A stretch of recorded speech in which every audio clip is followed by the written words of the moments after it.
Graça e paz. Como é que vocês estão? Eu hoje estou de amarelo.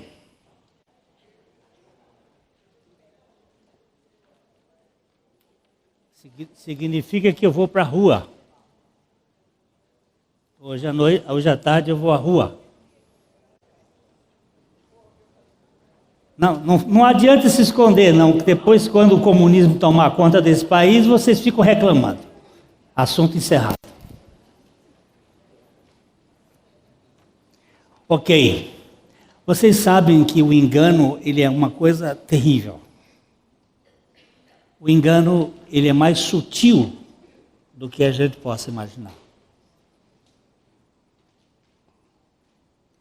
O Senhor Jesus, quando estava no seu momento final, aqui com os seus discípulos, as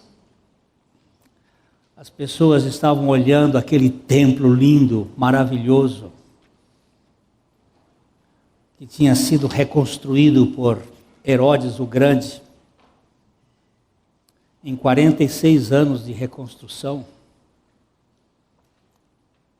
Ele gastou uma fortuna para reconstruir o templo. Os discípulos olharam para Jesus e disseram assim: vede, que monumento. E Jesus disse: olha, não ficará pedra sobre pedra que não seja derrubada. Não é esse o templo que Deus quer.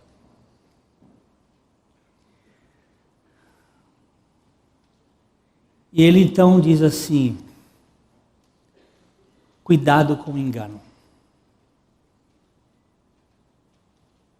Porque virão muitos, usa-se a expressão cristos, outros querem traduzir isso cristãos, em meu nome, dizendo: olha, eu sou o Cristo, eu sou cristão. Enganarão a muitos.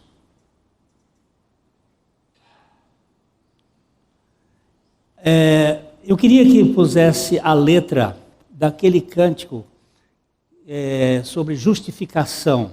Acho que foi o segundo cântico. Justificado, quem morreu, justificado está. Para a gente dar uma olhadinha rapidinho numa preposição. Portanto, quem morreu, justificado está em Jesus.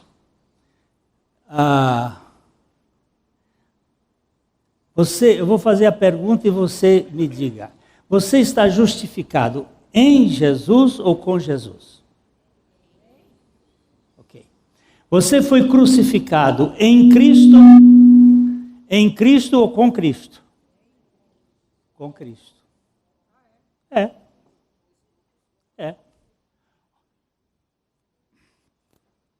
Porquanto quem morreu justificado está do pecado. Pode ver, vamos ver se a gente vê o texto todo.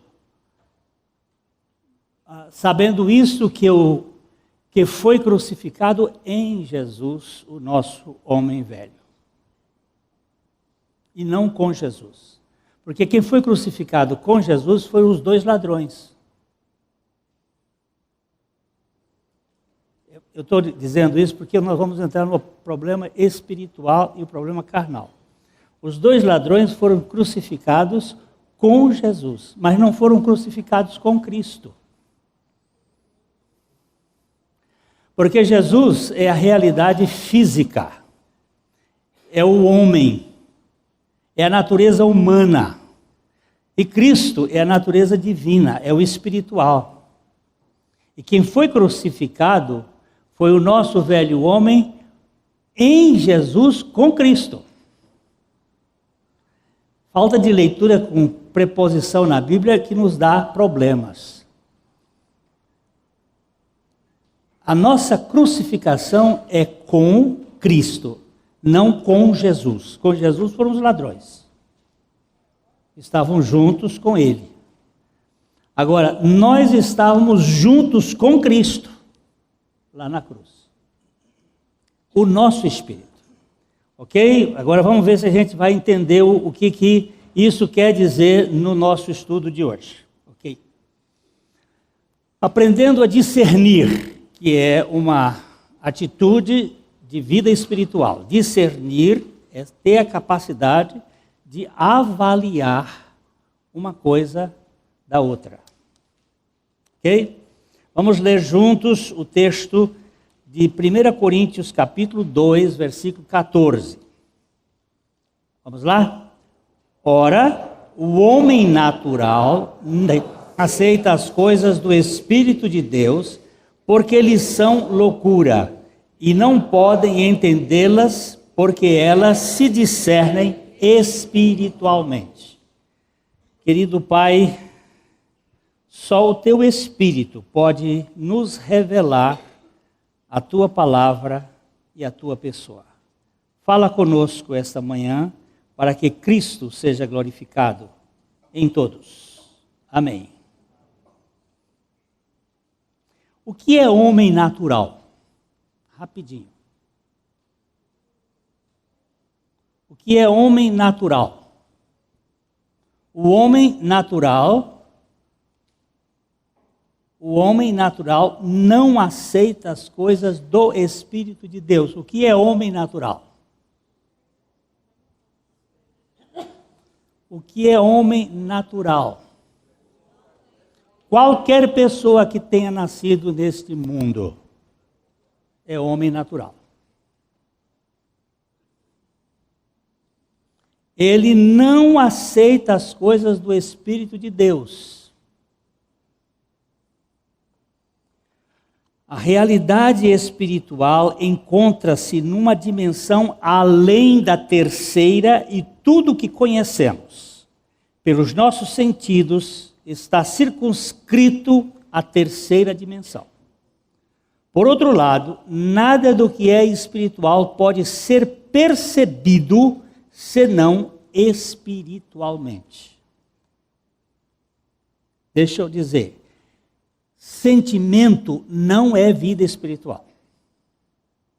Você pode ter sentimentos no seu momento espiritual, mas não é vida espiritual.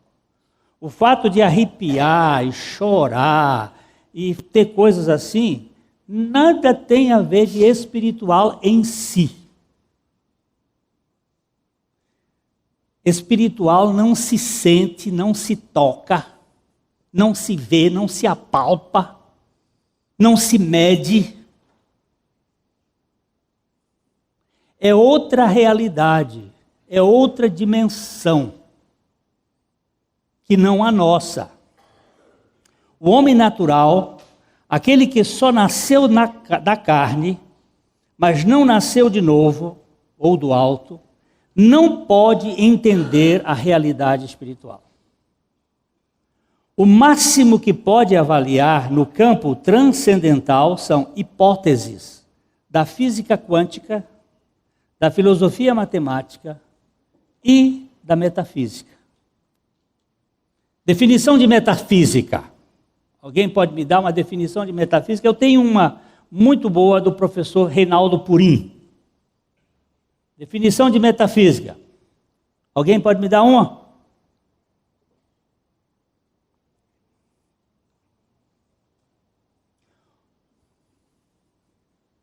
Um homem cego, no escuro, procurando um gato preto que ali não está. Metafísica. Um homem cego, no escuro, procurando um gato preto que ali não está. Pronto. Essa chama-se metafísica. Porque você não tem condições, humanamente falando, de avaliar alguma coisa transcendental, senão espiritualmente. A vida espiritual transcende a matéria. Há o mundo sensório e visível, e há uma realidade invisível e insensível. Para entendermos ou para entrarmos em contato com o mundo sensório, basta sermos gerados na carne. Mas para entendermos ou para entrarmos em contato com a vida espiritual, é preciso que sejamos regenerados e nasçamos de novo, isto é, nascer de cima, nascer de Deus. Nascer de cima, nascer de Deus é outra realidade, inexplicável. Novo nascimento não se explica, se crê. Novo nascimento é milagre de Deus, que você não sabe explicar. Hoje, o meu neto faz 2 meses. Era para ter nascido no dia 7 de agosto. Nasceu no dia 16 de junho. E ele nasceu aqui completamente incrédulo. Ele nasceu na 3ª dimensão. Ele é um homem natural. Ele não compreende as coisas de Deus, nem vai compreender se Deus não fizer o milagre de torná-lo uma nova criatura. Esse milagre só Deus pode fazer. Segundo Jesus, esses 2 nascimentos, eles são específicos. Vamos sempre repetir a palavra de Deus, se pudermos fazer juntos, ótimo. João 3,6. O que é nascido da carne é carne. O que é nascido do Espírito é Espírito. Aquele que apenas nasceu da carne vive no mundo material com instintos físicos e racionais. Porém, o que é nascido de novo recebe uma nova vida, com uma nova forma de percepção. O que é nascido da carne é carne. Não foi carne. É carne. Continua carne. E o que é nascido do Espírito é Espírito. Não será Espírito. É Espírito. Então, uma nova criatura, ela tem carne e Espírito. A velha criatura só tem carne e alma. O espírito está morto nos seus delitos e pecados. Porque a vida da alma depende da carne, depende do sangue. Por isso que Jesus teve que perder todo o seu sangue. O sangue não tem só o fator de purificação, ele tem o fator de extinção. Porque ele morreu por inanição. A causa da morte de Jesus foi uma... Como é que se chama isso quando a pessoa sangra? Hemorragia. Foi uma hemorragia total. Depois ainda deram uma estocada nele para sair o restinho de sangue e de água que estava nele. Agora, gente, nós precisávamos morrer para poder nascer. Morrer o quê? A vida da alma, que é a vida que nos traz problema. Por isso que Jesus teve que se encarnar, teve que ir por uma cruz, teve que nos atrair. Nós cantamos ali que nós fomos atraídos por Jesus, corretíssimo. Nós não entramos na cruz por nossa causa, nós fomos atraídos por Jesus. E fomos colocados em Cristo para sermos crucificados com Cristo. E quando Cristo morreu, você vai dizer Cristo morreu? Pois é, a Bíblia diz. Nós também morremos com Ele. Como que Deus morre? Pois é. Houve um dia que Deus assumiu o pecado do homem de tal modo que o pecado do homem matou Deus. Matou a segunda pessoa da Trindade. No sentido de que separou de Deus. Não é matar, extinguir. Separou da realidade do Pai. Sabe por que ele foi separado? Por causa de mim. Por minha causa. Eu matei Jesus. Não foi simplesmente os romanos, nem os judeus, foi Glênio. E você também, se crer, você sabe que você estava naquela cruz com Cristo. Ser uma pessoa racional não quer dizer que seja capaz de compreender a vida espiritual em sua essência. Como disse o apóstolo, a mente natural nunca compreende a realidade espiritual. A vida do espírito não é irracional, mas transcende ao campo material, estando, portanto, bem além da razão.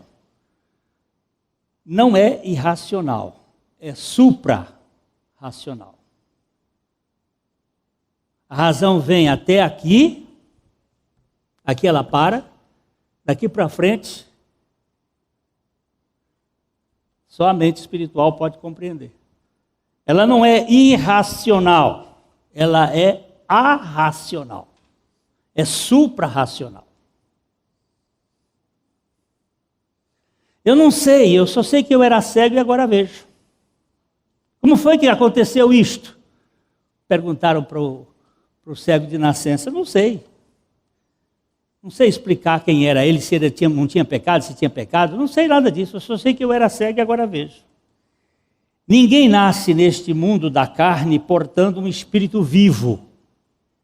Todos os que nascem aqui, nascem vivos biológica e psicologicamente, mas espiritualmente mortos. E não há vida espiritual no ser humano caído. Por isso, para nascermos de novo, é preciso que sejamos primeiro vivificados. Vamos ler junto Efésios 2:1. Ele vos deu vida, estando vós mortos nos vossos delitos e pecados. A vivificação espiritual é um ato soberano da Trindade, que precede qualquer reação de nossa parte. Depois, quando você tiver tempo, se é que você tem tempo, porque se você não tiver tempo, mais tarde você vai ter todo o tempo no inferno para sofrer as consequências da falta de tempo hoje. O livro do Salmo, tem um salmo que é exuberantemente grande, são 176 versículos. Ele obedece a linha das letras hebraicas, e em cada letra hebraica são 8 versículos que vão completando. São, portanto, 176 versículos da Bíblia. Neste livro, há pelo menos 8 vezes a expressão vivifica-me, segundo a tua palavra, segundo as tuas promessas, segundo a tua bondade, segundo a tua justiça, vivifica-me, porque um homem sem a vida de Deus, ele é um morto. Quem nos dá vida é a palavra de Deus, é o sopro de Deus, é o Espírito de Deus, é o Verbo de Deus. Sem a vivificação espiritual realizada pelo Espírito Santo, não há atributos espirituais do ser humano. Por exemplo, ninguém nasce com fé. Todos nós nascemos no mundo incrédulos. A fé é um dom de Deus e nunca uma aptidão natural do ser humano. Vamos ler o que diz Efésios 2, 8 e 9. Porque pela graça vocês são salvos mediante a fé, e esta fé não vem de vocês, é dom de Deus, não vem das obras, para que ninguém se vanglorie. Se eu tivesse fé, naturalmente, ela iria ser uma espécie de compensação para Deus me dar a salvação. Eu quero que alguém me defina graça aqui. Vamos ver a velha definição que a gente sempre usa aqui de graça.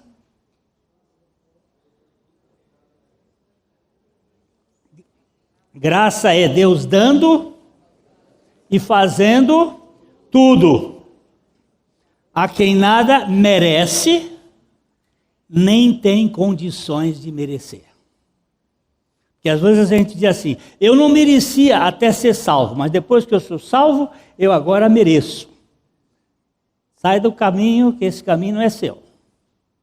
Esse caminho é do capeta. Nós não merecemos, é graça. Então Deus nos alcança por sua graça.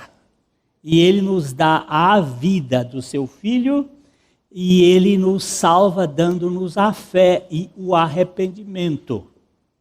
A bondade de Deus é que nos conduz ao arrependimento. Isso é Bíblia. Santo Agostinho,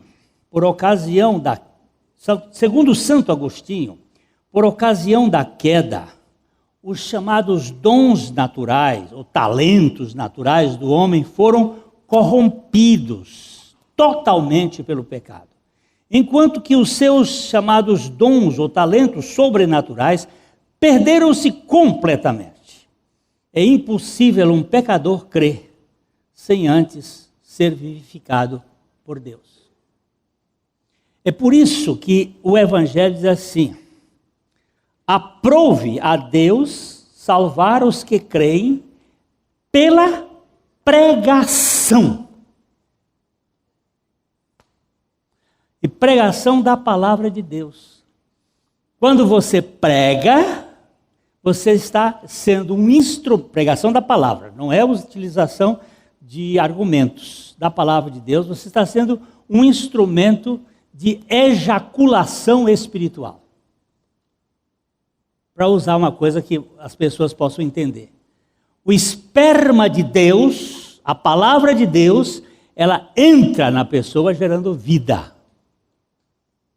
Não é por nossa argumentação, é pela palavra de Deus. Deus salva as pessoas pela pregação do Evangelho, não por argumentos que a gente tenta convencer. É impossível o pecador crer sem antes ser vivificado por Deus.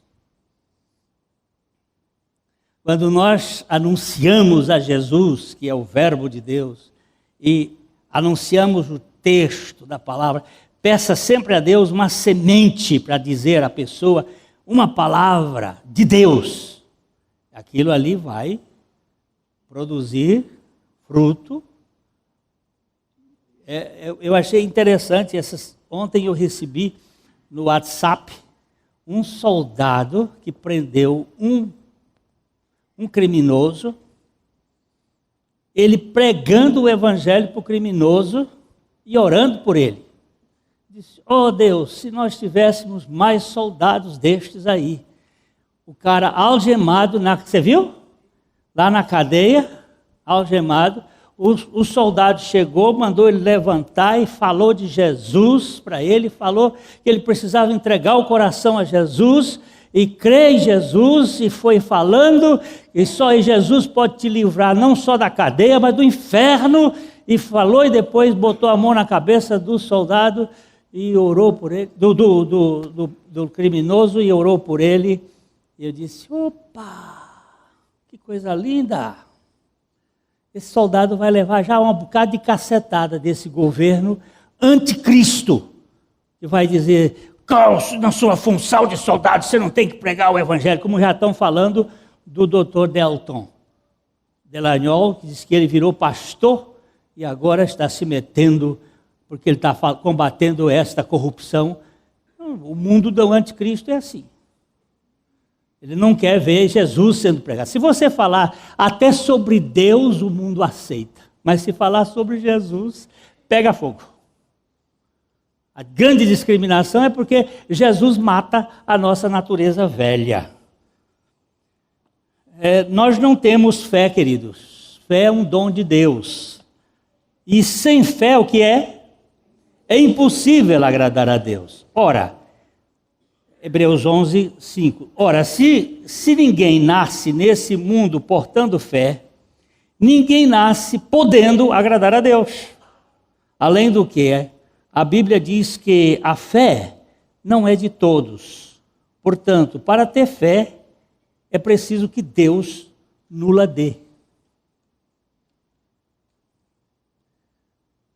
Esse é um dos textos mais difíceis que eu encontrei na Bíblia em Tessalonicenses, que diz assim: para que Deus nos livre de homens maus e perversos, porque a fé não é de todos. Se ela não é de todos, e ela é de alguém, então esse alguém teve que receber essa fé que Deus deu. Ora, se ninguém nasce, bem, se a fé não é de todos e a fé é um dom de Deus, então dizia Agostinho, Deus escolheu-nos não porque cremos, mas para que creiamos. Ele escolheu os seus antes e depois vivificou-os, dando-lhes fé e arrependimento para que sejam convertidos a Ele. No cristianismo, tudo é dele, tudo é por Ele e tudo é para Ele. O descanso grande para mim, saber que foi Deus que me achou. Foi Deus que me buscou. Foi Deus que me libertou. Foi Deus que me deu fé. Foi Deus que produziu em mim arrependimento. Eu fico numa tranquilidade, porque aquilo que eu faço, o diabo pode desfazer, mas aquilo que Deus faz, não tem quem desfaça. Tudo começou na eternidade, quando a Trindade decidiu salvar e criar. Preste bem atenção que nós usamos o verbo salvar antes do verbo criar. Alguns estudiosos acreditam que a salvação antecede a própria criação. Penso do mesmo modo. Como Deus sabia que o ser humano cairia, providenciou a redenção antes da criação.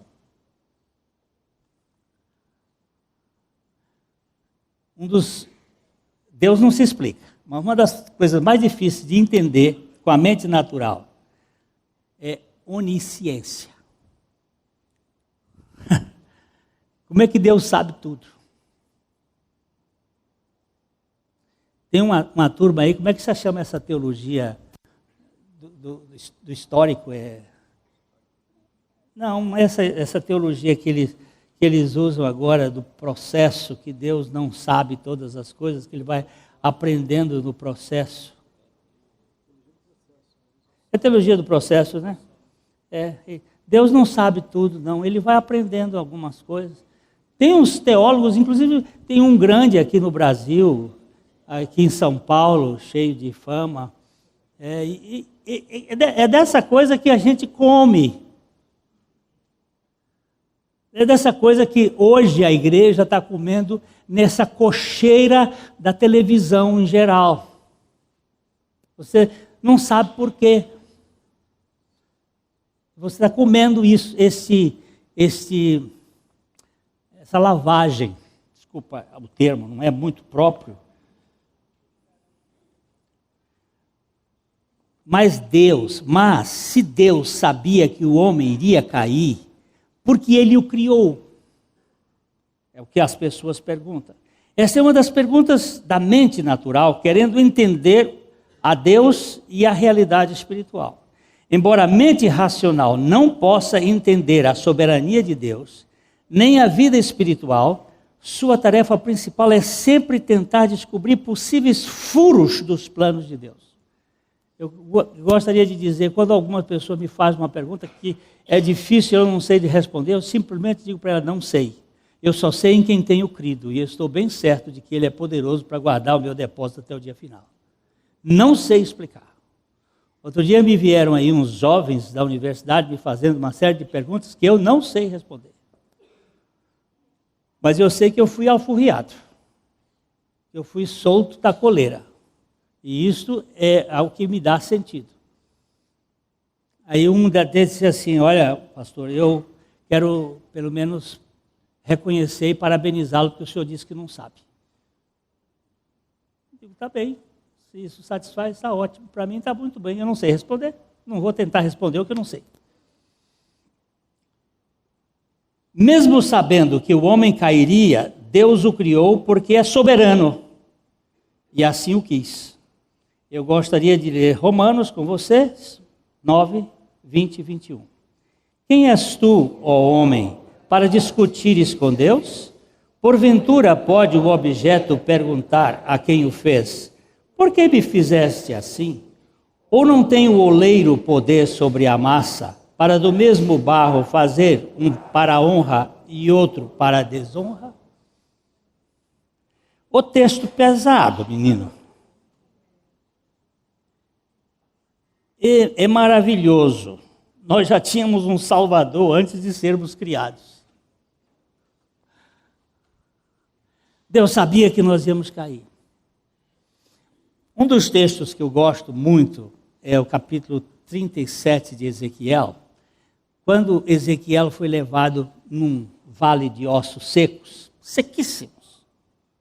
E então Deus diz para ele assim: ô Ezequiel, esses ossos poderão viver? Ezequiel olhou para Deus, para o Espírito de Deus, e disse assim: Senhor Deus, tu sabes. Ah, sou eu que sei? Então profetiza. Ossos secos, ouvi a palavra do Senhor. Isso é absurdo. Mas maior é absurdo para quem crê no Deus da palavra é não obedecer à palavra de Deus. E o profeta então profetizou, e aí foi um rebuliço de osso. Houve uma dança óssea. Aqueles ossos começaram a procurar um ao outro.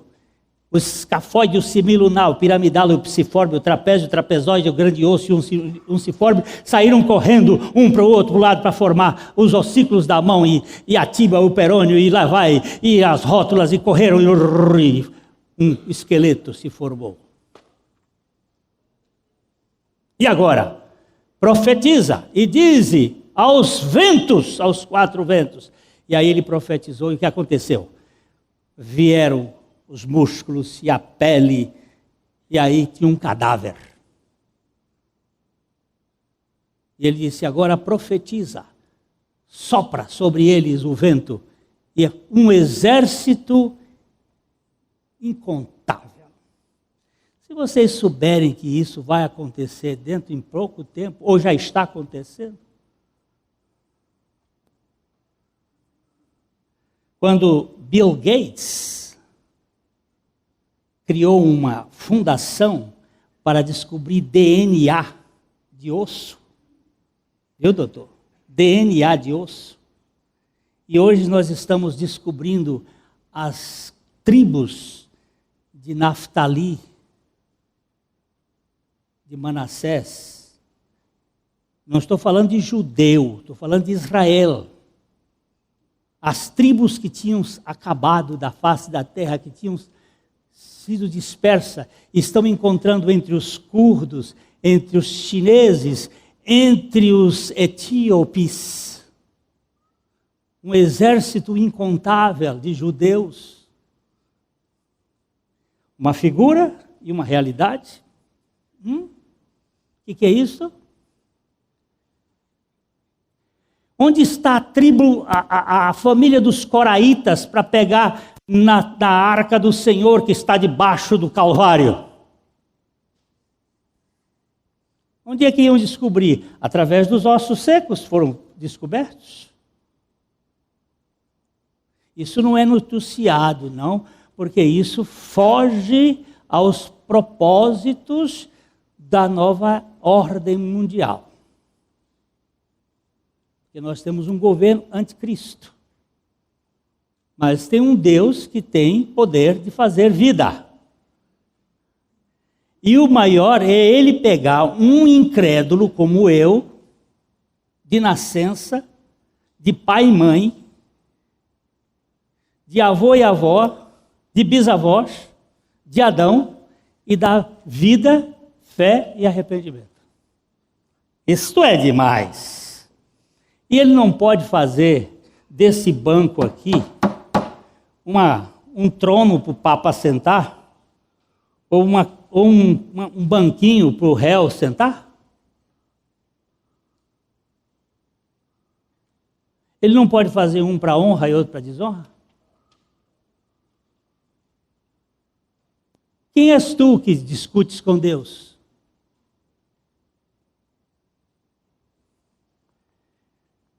Quando começou isto? Isso começou lá no Jardim do Éden, mas isso começa a desenvolver-se através da história por uma coisa chamada humanismo, que quer desfazer a soberania de Deus. Deus não nos criou para cairmos, embora tenha providenciado o escape antes da queda. Isso nos faz ver que a queda não foi um acidente na criação.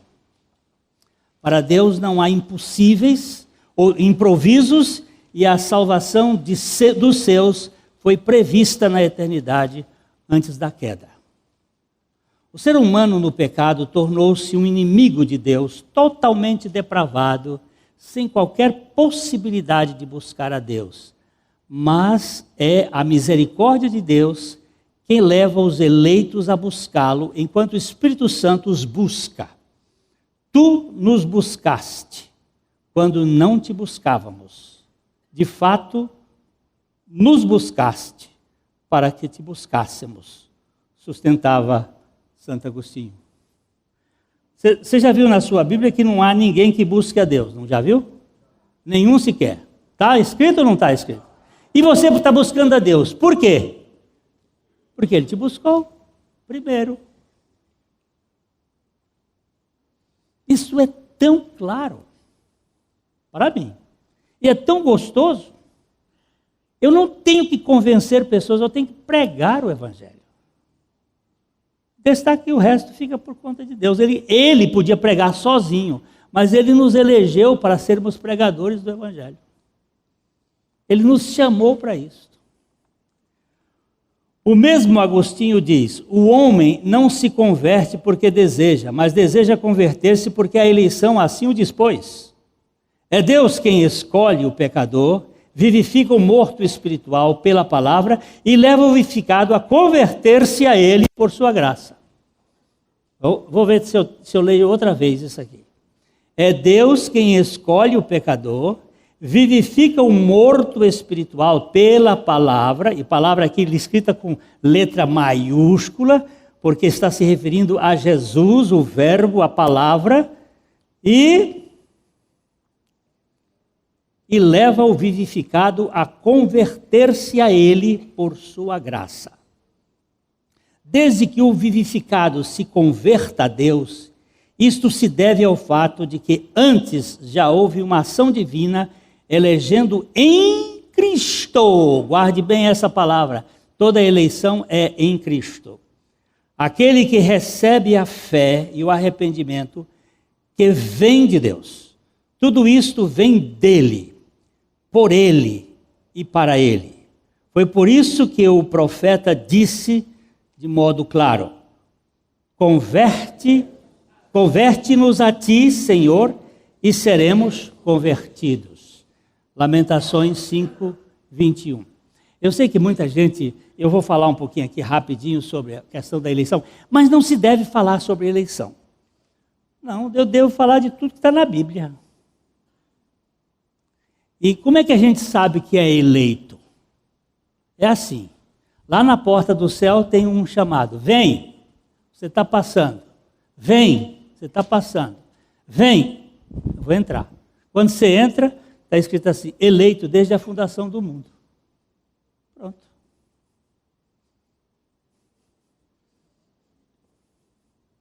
Entendeu ou não? Tem um convite: vem. Você está passando. Você não ouve a primeira vez, ou vem, você está passando. Vem. Aí quando você entra, você olha para trás, está escrito assim: eleito, desde a fundação do mundo. Tem mistério nenhum. Ah, mas eu não sei se eu sou eleito. Então entra.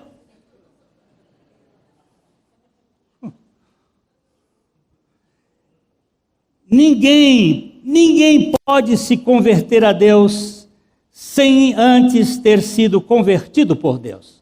A conversão é a mais misteriosa e miraculosa obra de Deus na vida de um pecador. Sabe por que existe festa no céu quando um pecador se converte? Porque é o maior milagre que existe na terra. No céu, na terra, que maravilhas está operando o poder do Senhor. Mas das maravilhas, a maior é pecador sendo salvo.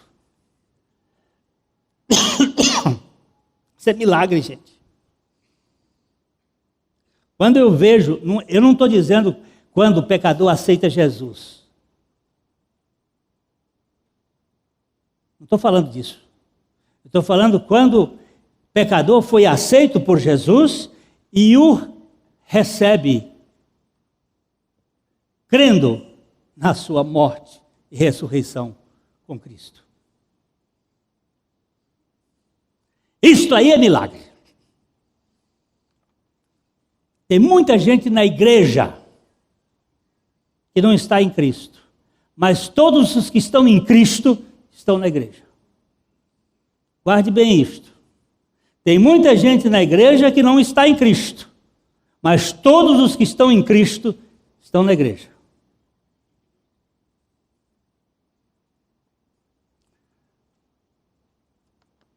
O Dr. R.B. Kuiper, um dos grandes teólogos, dizia: se ficasse por conta dos pecadores, totalmente depravados como são, a iniciativa de reagir com fé ao Evangelho por sua própria vontade, é certo que nenhum deles tomaria essa iniciativa. Precisamos ser convertidos para nos converter. Precisamos ser atraídos por Deus para dizer assim: eu te quero, Senhor, eu te recebo, Senhor. Eu te quero acima de tudo. A Escritura mostra que, vamos ler Salmo 14, 2, do céu olha o Senhor para os filhos dos homens, para ver se há quem entenda, se há quem busque a Deus. Achou algum? Nenhum. O buscava, se ninguém o buscava, e agora alguém o busca, o está buscando, que conclusão podemos chegar? Que só o busca quem antes foi buscado, que só o quer quem antes foi querido. Isso é tão simples para mim. Agora, o humanista não aceita isso, mas não há nem que a vaca tussa. Ele fica dizendo: mas eu tenho que fazer a minha parte. Tem, sim. A sua parte é rebelar-se.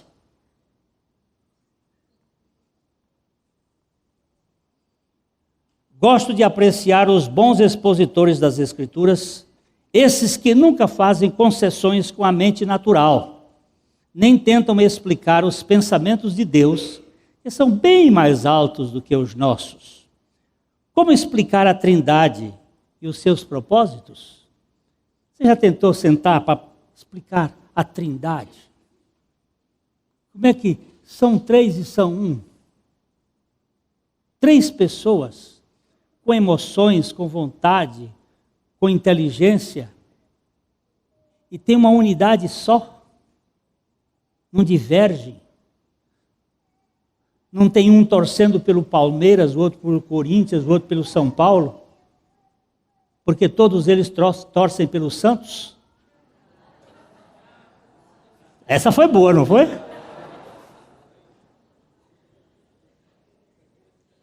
Não, ele não disse ser de Santos, porque eu sou santo? Essa foi boa, essa não foi programada, não. Deus não tem esse negócio de fazer assim divisão, não tem divisão, não tem partido, não tem PT e PSDB lá no céu. Graças a Deus. Assim, lá tem. Se é uma coisa que o diabo gosta, é de partido. Gente, nós precisamos entender que toda a obra de Deus é feita por Deus. Da cabeça aos pés. Nós somos convencidos pelo Espírito Santo. nós somos convertidos pela graça de Deus, nós nos rendemos por obra de Deus nas nossas vidas. Eu gosto muito de ver alguns pastores, e o Dr. Mark Lloyd Jones diz, a única coisa que eu tenho para oferecer para a minha salvação são os meus pecados, os quais ele veio buscar. Isso é gente que entende o que é evangelho. Não é gente que negocia com meritocracia, com as ações humanas. Um amigo falou-me, não entendo a eleição, Glênio, por isso não a prego. Muito menos eu, disse-lhe. Mesmo assim, com prego ou sem prego, a prego é bíblica. Isso é espiritual. Logo, nenhum homem pode entender os mistérios espirituais pela razão carnal. Vamos ler 1 Coríntios 2:12? Ora, nós não temos recebido o Espírito do mundo, e sim o Espírito que vem de Deus, para que conheçamos o que por Deus nos foi dado gratuitamente. Nós não temos recebido o Espírito do mundo, e sim o Espírito que vem de Deus. Para quê? Presta atenção. Eu vou pedir uma professora de português. Para quê é que tipo de conjunção? Hein? Finalidade, é uma conjunção final. Para quê? Conheçamos o que por Deus nos foi dado gratuitamente. Conheçamos o que por Deus nos foi dado. Não é o que eu tiro, não é o que eu lasco de dentro. É o que Deus nos dá gratuitamente. Através dos séculos, milhares de mentes mais capazes têm ponderado sobre este problema e nenhum homem tem sido capaz de explicá-lo. Quem, pois, o inventou? O que o homem pode inventar, ele pode explicar. O que ele não pode explicar, não pode ter vindo dele. É necessária uma revelação, dizia com sabedoria um teólogo batista de primeira linha chamado George Ed Long.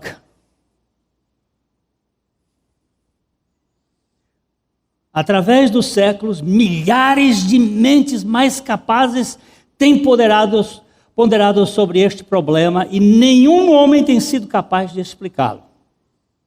Quem, pois, o inventou? O que o homem pode inventar, ele pode explicar. O que ele não pode explicar, não pode ter vindo dele. Um dos conceitos, dos atributos, você analisar Deus, os atributos ontológicos de Deus, é que se você pudesse explicar, não seria Deus. Já que você não pode explicar, trata-se de uma realidade que transcende a sua capacidade. Sei que o assunto é complexo, mesmo assim é verdadeiro. Sei também, como ensinava Arthur Constance, sempre que houver um afastamento em qualquer medida da doutrina da eleição, haverá um afastamento do Evangelho, pois o tal afastamento sempre acarreta a introdução de alguma obrigação da parte do homem em dar uma contribuição para a sua própria salvação. Contribuição essa que simplesmente ele não consegue dar. Eu estava querendo ver uma cirurgia, porque tem um cara que em 1921 fez uma cirurgia de apendicite nele. Um médico. Ele fez a cirurgia de apendicite nele, 1921. Mas tinham 2 médicos juntos. Ele fez com anestesia local. Depois você vai verificar isso lá. Eu fui ver se tinha algum que tinha feito cirurgia de cabeça. E investiguei muito. Passei um dia todo procurando se algum conseguiu fazer a cirurgia de cérebro, tirar um tumor no cérebro, ele tirar. Não achei nenhum. O apendicite, vi um que operou o braço, tirou um tumor no braço, ele mesmo. Tem uns caras que são corajosos, eu vou te dizer. O cara está assim, ó, foi feito um programa que está no YouTube, e ele lá deitado, olhando assim por cima, cortou. Tinham 2 médicos que depois suturaram e tudo, mas ele tirou o apêndice dele. Possível fazer coisas espetaculares. Agora, meu velho, quem é que consegue tirar o eu pelo eu? Quem é que pode tirar o seu egoísmo por seu próprio eu? Assim como não há possibilidade de fazer uma cirurgia de cabeça por você mesmo, só o milagre de Jesus Cristo pode fazer isso em nós. Eu estou falando aqui, quem entende de gnosticismo, e nós temos uns 3 gnósticos que frequentam a nossa igreja, e eles gostam de frequentar aqui. E eles me disseram uma vez, eu não concordo com você porque nós podemos.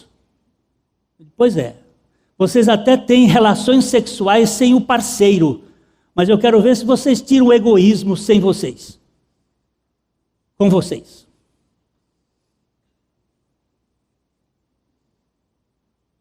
Se não entendermos isto, nós vamos ficar aí tentando nos salvar e nos santificar. E o que é que dá? Dá hipócrita, dá fingido, dá gente que só tem cara, mas não tem coração. É aquele que é bonito como é que o negócio da passarela da Gisele Bündchen. Mas no escuro, no quarto, numa porta fechada, é podre.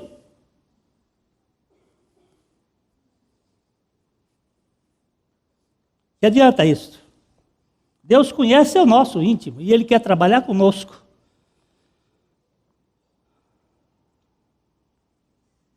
Toda a salvação do pecador é totalmente pela graça. Concorda ou não?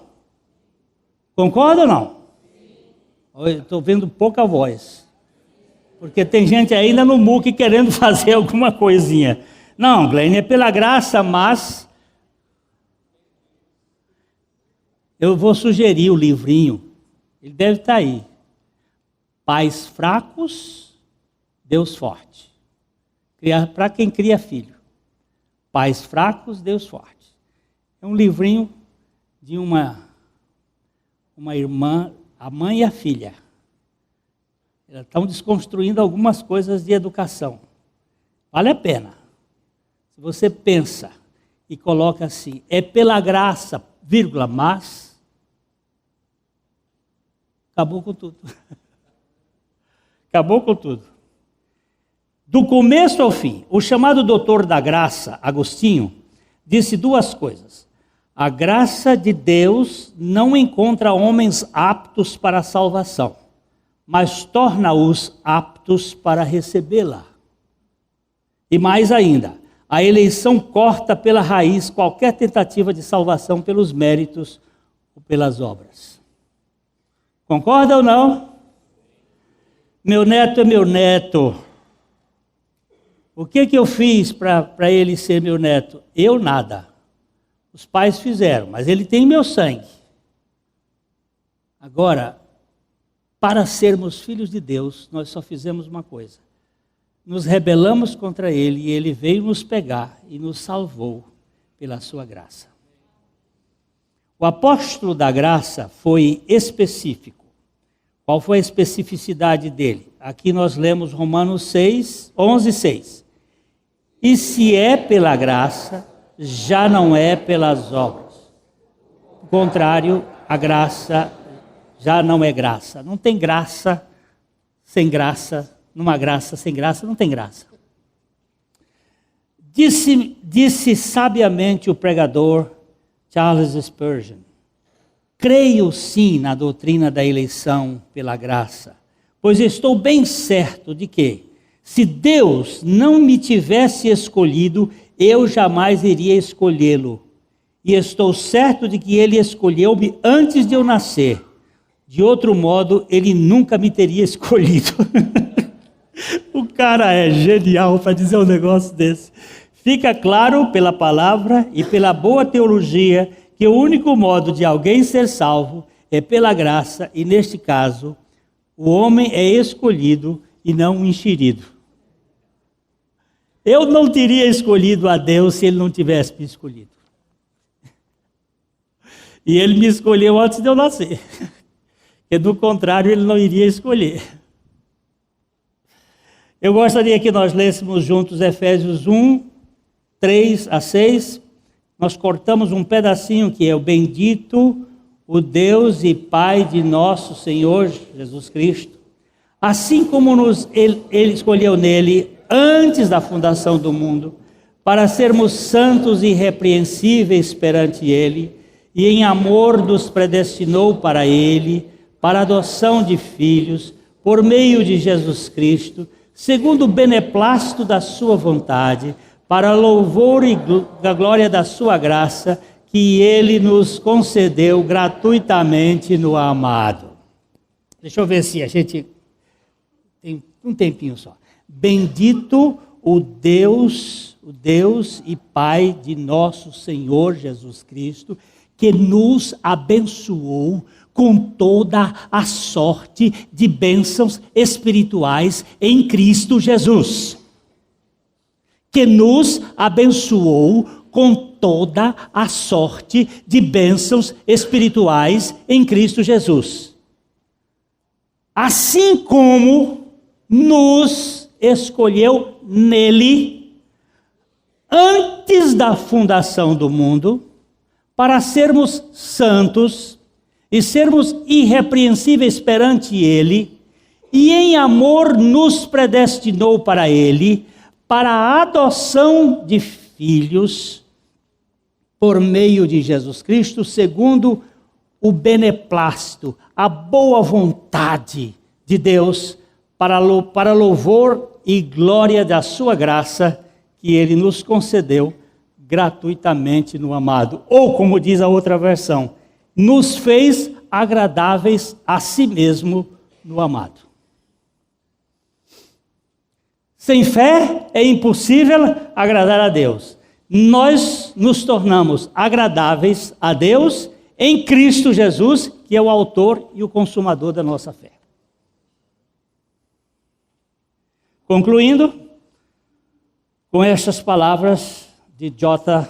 Blanchard: se Deus não escolhesse alguns homens sem quaisquer condições, ninguém jamais o escolheria sobre quaisquer condições. Aleluia! Pela graça incondicional do Altíssimo. Amém e amém.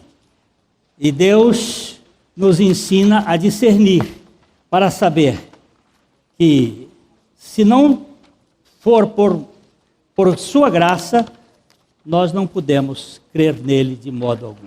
Livraria PIB Londrina. A Livraria PIB Londrina procura selecionar cuidadosamente seus títulos e autores a fim de oferecer conteúdo alinhado com o Evangelho de Jesus Cristo. Bíblias, livros de teologia, filosofia, devocionais, literatura infantil, biografias, comentários bíblicos e muito mais. Dispomos também de um acervo de CDs e DVDs das quase 4.000 mensagens ministradas na Primeira Igreja Batista em Londrina. Visite a Livraria PIB Londrina e conheça ainda mais. Livraria PIB Londrina, de segunda a sexta, às 13h30 da tarde, às 6 horas. Endereço: Avenida Paraná 76A, próximo ao Calçadão, no centro de Londrina. Ligue para 3372-8921 e acesse o site www.livrariapiblondrina.com.br.